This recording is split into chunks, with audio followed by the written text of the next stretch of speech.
SSC পরীক্ষা 2025-এর যে প্র্যাকটিক্যালগুলো অবশিষ্ট রয়েছে সেই প্র্যাকটিক্যালের জন্য কিন্তু বোর্ড একটি বিশেষ নির্দেশনা দিয়ে রয়েছে। তোমরা দেখতে পাচ্ছ আমার যে পেজ সেখানে কিন্তু ঢাকা এডুকেশন gov.bd তার যে মেন হোম পেজ রয়েছে আমি সেই হোম পেজে রয়েছে এবং এটা কোনো কন্টিনিউ রয়েছে। তুমি যদি ভালো করে এখানে দেখো, এই যে দেখো এসএসসি পরীক্ষা 2025-এর ব্যবহারিক পরীক্ষার পরীক্ষকদের প্রতি নির্দেশনা, মানে যারা তোমাদের পরীক্ষক রয়েছে তাদের জন্য যে নির্দেশনাগুলো রয়েছে।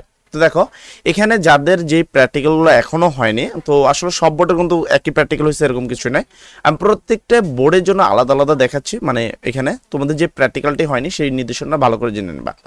তো তুমি সর্বপ্রথম যে নির্দেশনাটা দেখতে পাচ্ছ এটা কিন্তু তোমাদের যেই উচ্চতার গণিত পরীক্ষাটি রয়েছে সেই উচ্চতার গণিতের যদি কারো হয়ে না থাকে সেক্ষেত্রে তুমি এটা দেখতে পারো। এসএসসি পরীক্ষা 2025-এর উচ্চতার গণিত পরীক্ষার 2025 সালের সিলেবাস অনুসারে বিষয় কোড হলো 126, পূর্ণমার্ক হলো এখানে 2। এখানে তুমি যদি ভালো করে দেখো প্রত্যেক পরীক্ষককে 2টি পরীক্ষণ করতে হবে। কয়টি পরীক্ষণ করতে হবে? 2টা পরীক্ষণ তোমাদেরকে করতে হবে এবং প্রতিটি পরীক্ষণের জন্য মান নিম্নরূপ রয়েছে। পরিকল্পনা প্রণয়নের রয়েছে 2 মার্ক, আর সঠিক প্রক্রিয়া অনুসরণে থাকবে 3 মার্ক, তারপর লিখচিত্র অঙ্কন এবং উপাত্ততে থাকবে 3 মার্ক, ব্যাখ্যা সহ ফলাফল উপস্থাপনের জন্য থাকবে 2 মার্ক, আর মৌখিক পরীক্ষার জন্য থাকবে 5 মার্ক, যেখানে মৌখিক প্রশ্ন কাঠামোর মধ্যে থাকবে এবং পরীক্ষার প্রশ্ন এবং উত্তর থাকবে।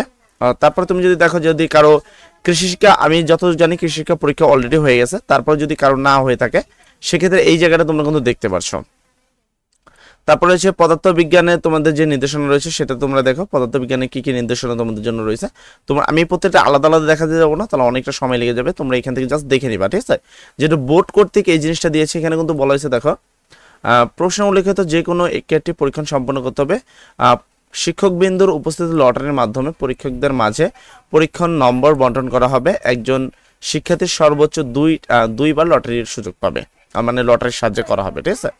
দেন তারপরে যাদেরকে এখনো মনে করো রসায়ন পরীক্ষা হয়নি তাদের জন্য নির্দেশনা তুমি যদি দেখো, রসায়নের জন্য প্রায় সেম নির্দেশনা রয়েছে যে লটারি করা হবে এবং 2বার লটারির সিদ্ধান্ত পাবে।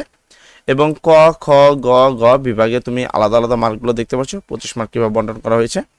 তো এখানে যে বিষয়গুলো তোমাদেরকে উল্লেখ করেছে এটা কিন্তু তোমাদের জানা খুবই গুরুত্বপূর্ণ এবং তোমাদের জন্য কিন্তু এটা, যাদের জীববিজ্ঞান পরীক্ষা নেই তোমরা এখানে জীববিজ্ঞানের উপস্থাপনা দেখতে পাচ্ছ। এরপরে তোমাদের চারুকলা বিশেষজ্ঞ, এটা আশা করি তোমাদের আর নাই, এগুলো তোমাদেরকে দিতে হবে না, তাও বোর্ড কর্তৃক যেহেতু দিচ্ছে তাই আমি এখানে তোমাদের দেখিয়ে দিচ্ছি, ঠিক আছে।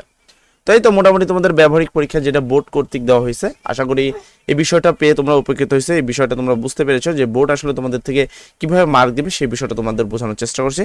আজকের ভিডিওটা এতটুকু, সবাই ভালো থাকো, সবার জন্য দোয়া করি। আসসালামু আলাইকুম।